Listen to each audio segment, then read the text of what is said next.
चिपळूण शहराला वारंवार वशिष्ठी नदीच्या पुराचे आणि पाणी भरण्याचे धोके हे पोहोचत असतात आणि व्यापाऱ्यांचं मात्र प्रचंड मोठं नुकसान होतं। सध्या चिपळूण बचाव समिती मोठ्या प्रमाणावर काम करते। नाम फाउंडेशनने देखील मोठ्या प्रमाणात काम केलं। असं असलं तरी देखील वशिष्ठी नदीला पूर आला की चिपळूण वासियांना धडकी भरते। आपल्यासोबत चिपळूण बचाव समितीचे कार्यकर्ते आहेत, चिपळूणमधील व्यापारी, त्यांची बातचीत करणार आहे मी। कशा स्वरूपाचा धोका निर्माण होतो आणि तुम्ही किती घबराट निर्माण होते तुमच्यामध्ये अशी घटना घडली की? दरवर्षी आपण गाळ काढण्याचा विषय ठरवला होता। 2021 साली पहिल्यांदा पूर जो मोठा महाप्रलय आला होता, त्यानंतर चिपळूण बचाव समिती स्थापन झाली, जन आंदोलन उभं राहिलं। महाराष्ट्र सरकारने यंत्रणा पुरवून गाळ काढला, परंतु ज्या प्रमाणात गाळ काढायला पाहिजे होता त्याच्यानंतरच्या आत्तापर्यंतच्या याच्यामध्ये तो त्या प्रमाणात गाळ काढला गेला नाही। त्यामुळे ही परिस्थिती अद्याप तशीच कायम आहे। शासनाने काही गोष्टी मान्य केल्या होत्या बैठकीमध्ये, ज्यामध्ये नियोजन तर आहेच, पण त्याबरोबर निधीची पण पुरेसा निधी पाहिजे होता, पण तो पुरेसा निधी आम्हाला दिला गेला नाही। ज्यावेळी नागपूरला महाप्रलय आला त्यावेळी जवळपास 1600 कोटी रुपयाच्या वर शासनाने ताबडतोब निधी मंजूर केला आणि त्याचा जर आपण तुलनात्मक अभ्यास केला तर चिपळूण शहर हे कोकणातलं सर्वात मोठं शहर आहे, त्यालाही निधी त्या याच्यामध्ये दिला गेला नाही। थातूरमातूर निधी 10-20 कोटीचा निधी देण्यात आला, त्याच्यातनं गाळाची काढण्याची कामं होऊ शकत नाहीत आणि याशिवाय बाकी बंधारे घालणं किंवा नदीला आणखी काही त्याच्यामधल्या ज्या काही कामं आहेत ती कामंसुद्धा करणं अपेक्षित होतं, परंतु त्या प्रमाणात झाला नाही। हा एक भाग। आणि चिपळूण शहरातसुद्धा ड्रेनेजची व्यवस्था आत्ता कोलॅप्स झालेली आहे, त्यामुळे ठिकठिकाणी पाणी साचतं आणि त्यामुळे काही ठिकाणी पाणी भरण्याचाही प्रसंग ह्या कालच्या पावसामध्ये सुद्धा आम्हाला अनुभवास आला। धोका बघता तुम्ही कशा पद्धतीनं? कारण जेव्हा भरती येते त्यावेळेला पाणी भरतं, नेमकं कसं बघता याकडं? नाही, परिस्थिती अशी आहे, प्रथमतः 2021चा महापूर आल्यानंतर आम्ही उपोषणाला बचाव समिती उपोषणाला बसली। त्याच्या माध्यमातून शासनाने थोडीफार मदत करायचा प्रयत्न केला, पण जे शब्द दिले होते, जो निधी द्यायला पाहिजे, जसा नागपूर असेल, पुणे असेल, ह्या मेट्रो सिटीवरती कुठला प्रसंग आला की करोडो रुपयाचा त्याच्यावरती वर्षाव होतो, पण आज कोकणाकडे आमच्याकडे बघण्याचा दृष्टिकोन कोकणाकडे वेगळ्या शासनाचा आहे की तुटपुंजी मदत द्यायची आणि केल्यासारखं करायचं। ह्याचा फार मोठा आम्हाला राग आहे या गोष्टीचा। परिस्थिती अशी आहे, जनता मरते, थोडा पाऊस पडला तरी पाणी बाजारपेठेत येतं आणि बाजारपेठेतील व्यापारी पुरा देशोधडीला लागतो। हे कुठेतरी थांबलं पाहिजे आणि शासनाने कुठेतरी कोकणावरती अन्याय करायचं बंद करून जो निधी लागणार आहे, आज त्यांचं ठरलं होतं की 5 ते 6 वर्ष कंटिन्यूस आपल्याला काम करायचं आहे। त्यांनी पहिल्यांदा 5 ते 10 कोटी रुपये दिले, त्याच्यानंतर लागणारा निधी हा 17 खेपा मारून आमचे आदरणीय आमदार शेखर सर हे प्रत्येक वेळी पाठपुरावा करतात, म्हणून तेवढं थोडेफार पैसे तरी मिळतात आम्हाला, नाही तर आम्हाला कोकणाकडे अजिबात बघत नाहीत। हे कुठेतरी उद्धव ठाकरे मुख्यमंत्री असताना पूर सदृश परिस्थितीची पाहणी केली होती, त्यानंतर जे काही शब्द दिले होते ते पाळले गेले? काही केलेलं नाही, काहीही केले नाही। फक्त 50-50 हजार रुपये आमच्या दुकानदारांना लाली पावडर लावली आणि बाजूला झाले। हे शासनाचं जे काही धोरण आहे ना, हे चुकीचं आहे। त्यावेळी कोरोना होता, कोरोनानंतर 2 वर्ष गेल्यानंतर 21ला महापूर आला, ह्याच्यामध्ये देशोधडीला लागला व्यापारी चिपळूणचा, पण तो कुठे स्टेबल होईल, तो कुठेतरी व्यवस्थित स्टेबल होऊन धंद्याची हे होईल, ते राहिलं बाजूला की गाळासाठी पैसे द्यायचे, ह्यांच्या मागे लागायचं प्रत्येक वेळी आणि ह्यांचा पाठपुरावा करायचा।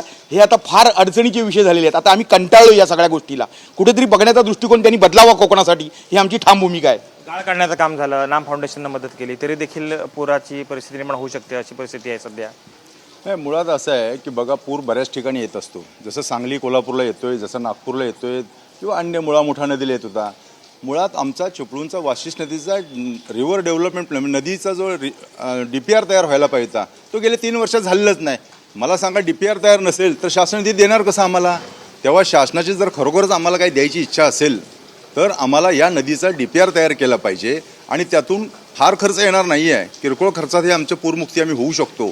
त्याच्यामध्ये काही चुकीचे पूल झालेले आहेत, ते पाडण्यासाठी आपत्ती व्यवस्थापनच्या मिटिंगमध्ये कलेक्टर साहेबांच्या समोर ठरलेले आहेत ते पूल पाडायचे, परंतु काही राजकीय पुढाऱ्यांनी त्याला हस्तक्षेप केला आहे, तर ते नको व्हायला आहे। आणि दुसरी गोष्ट, शासनाने आमचा पहिला प्रायोरिटीवरती DPR तयार करावा आणि आम्हाला ज्या ठिकाणी नदी अरुंद आहे, कुठं 100 मीटर आहे, कुठं 300 मीटर आहे, तर एकसारखी नदी करून वहन क्षमता वाढवली पाहिजे, तर आम्ही 100% त्यातनं पूरमुक्त होऊ शकतो। बापू, सगळे पूर तुम्ही पाहिलेले आहेत चिपळूणमधले, तुमच्या व्यावसायिक म्हणून काम करता, किती धोका आता वाटतोय? कसं वाटतं चिपळूण कसं वाचेल की ही परिस्थिती कायम अशीच राहील? 1965 साली पहिला पूर आम्ही बघितला, त्यानंतर मग 3-4 वेळा पूर भरला, 2005ला पूर भरला आणि गेल्या 21 तारखेला महाप्रलय आपण सर्वांनी बघितलेलं आहे। आणि ह्या सगळ्या विषयामध्ये टप्प्याटप्प्यात पाणी आमचं वाढतं आहे आणि पूर्वी कसं पूर यायचा, थोड्या वेळ पाणी ओसरून जायचं, आता हे पाणी 24-24 तास पाण्याच्या शहरामध्ये तुंबायला लागलेलं आहे, थांबायला लागलेलं आहे. 2021 साली जर 24 तास पाणी स्टेबल एकाच पातळीवरती होतं आणि त्यामुळे आमच्या व्यापाऱ्यांचंच नव्हे तर सर्वसामान्य सर्वांचंच नुकसान या ठिकाणी शासनाचं झालं आहे, जनतेचं झालेलं आहे.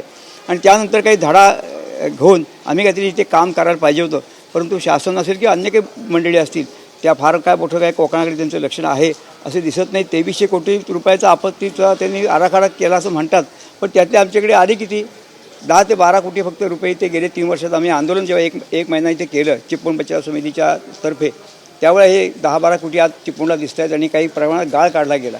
परंतु हे गाळ काढण्याबरोबरच बाकीचे काही आपत्ती व्यस्ततेची जे काही कामं करायला पाहिजे होती ती कामं शासन अजूनही का हातात घेत नाही हे आम्हाला कळत नाही. का आपलं चिपळूण एक छोटंसं शहर आहे, कोकणात शहर आहे, न ओरडण्यातलं शहर आहे, त्यामुळे तिकडे दुर्लक्ष करायचं. आणि खरं म्हणजे मी कुठच्याही भेदभाव करत नाही, परंतु आज कोल्हापूर असेल, सांगली असेल किंवा त्या पट्ट्यातला भाग असेल तिकडे बाकी भरभरून पैसे देत आहेत आणि आमच्या कोकणाला बाकी अक्षरशः आम्हाला वाटण्याच्या अक्षरशः इथे लावत आहेत असं मला ठाम मत आहे. आणि दुसरं म्हणजे चिपळूण शहरामध्ये हा जे सगळा पाऊस पडल्यानंतर लगेच जे पाणी तुंबते त्याच्याकरता आमचं जे प्रशासन आहे आणि इथे जे काही लोक आहेत त्याचे हे जबाबदार आहेत. कारण प्रत्येक ठिकाणी आम्ही भराव टाकतो, परंतु भराव टाकल्यानंतर जे नाले आहेत ते व्यवस्थित खोदून त्यातनं प्रवाह पाणी गेलं पाहिजे हे आम्ही करत नाही. त्यामुळे आज फॅक्टरी असेल, वेस्ट मारुती असेल किंवा अन्य ठिकाणी आज पाऊस पडला की लगेच ते पाणी तुंबतं आणि वाहतूक थांबते. वाहतूक थांबवणं हे त्याच्यावर उपाय नाही आहे, तर ते पाणी लगेच निचरा होण्याच्या दृष्टीने प्रयत्न करणे हे आमच्या नगरपालिकेचं आणि आपत्ती व्यवस्थापनाचं काम आहे आणि ते ह्या ठिकाणी करावं अशी माझी आग्रही भूमिका आहे. आणि त्याचप्रमाणे काल अरुण शेठने पण फार तो विषय लावून घेतलेला आहे गेली 3 वर्ष की आमचा बाजार पूल हा जो मध्यंतरी आपला नगरपालिकेने बांधला 9-10 कोटी रुपये खर्च करून बांधला, तो खरा ह्याच्याहून उंच पाहिजे होता. आणि त्याची जी भिंत त्यांनी तयार केलेली आहे त्या भिंतीमुळे काय आपण बघितलं असेल की पाणी त्या भिंतीपर्यंत आल्यानंतर त्याच्यावरती पाणी फुगवटा झाला आणि ते पाणी बॅग झालं आणि ते बॅग झाल्यामुळे पाणी ते शिवनेरीतून आमच्या चिपळूण शहरामध्ये आलं. काल भरतीचं पाणी आलं बरोबर आहे, पाऊस पण भरपूर पडला, 172 काल पाऊस पडला दुपारनंतर आणि त्यामुळे भरती आणि पाऊस याच्यामुळे पाणी वाढलं. पण हे वाढायला काम आणि पाणी तुंबायला काम हे बाजारपेठेचा पूल आहे. त्यामुळे हा पूल उंच करणं, तिची भिंत काढून टाकणं आणि अरुण शेठनी मागे सांगितलं होतं, जे पालकमंत्र्यांनी दाखवलं होतं की शेजारचे जे काही 2 रस्ते आहेत त्या रस्त्याच्या इथून खोदून तिथून पाईपलाईनने पाणी जर पास झालं तर पाणी अडणार नाही. कारण शेवटी काय असतं, पाणी अडलं की ते पाणी बॅक होतं. त्यामुळे तो पूल हा परत करणं आवश्यक आहे.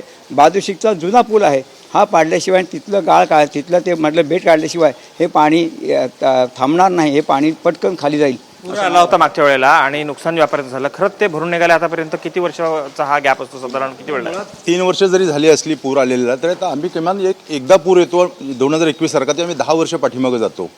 मुळात एक प्रशासनाला आपल्या माध्यमातून माझी विनंती आहे की पाग नाका ते परशुरामच्या पायथ्यापर्यंत आता जो नवीन मुंबई गोवा हायवे झाला आहे ते अक्षरशः डॅम तयार झालेले आहेत. त्याला कुठेही मोऱ्या नाहीत, कुठं सांडवा नाही. आम्हाला वरच्या संपूर्ण 30 ते 40 किलोमीटरच्या कॅचमेंट एरियातलं जे पाणी येतं त्याला एकमेव आमचा वाशिष्ठी नदी एवढाच मार्ग आहे. आता आम्हाला दुसरा मार्ग शिल्लक नाही. आणि त्याच्यामध्ये पण तो ब्रिटिशकालीन जो जुना पूल आहे तो मातीच्या भराव्याचा पूल आहे. तर तो पूल आता नवीन 2 पूल बाजूला झालेले आहेत, तर तो मातीचा पूल का काढत नाही प्रशासन?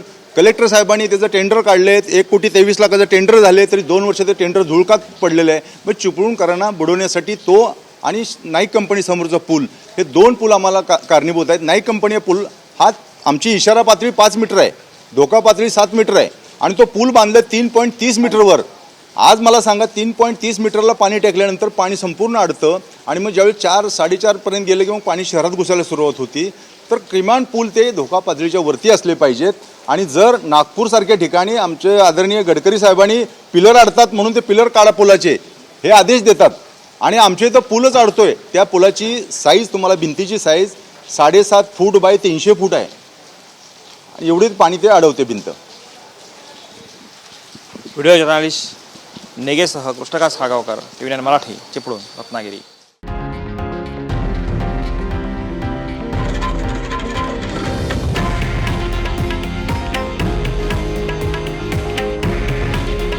हे आहे देशातील नंबर 1 न्यूज नेटवर्क आणि आपण पाहत आहात TV9 मराठी.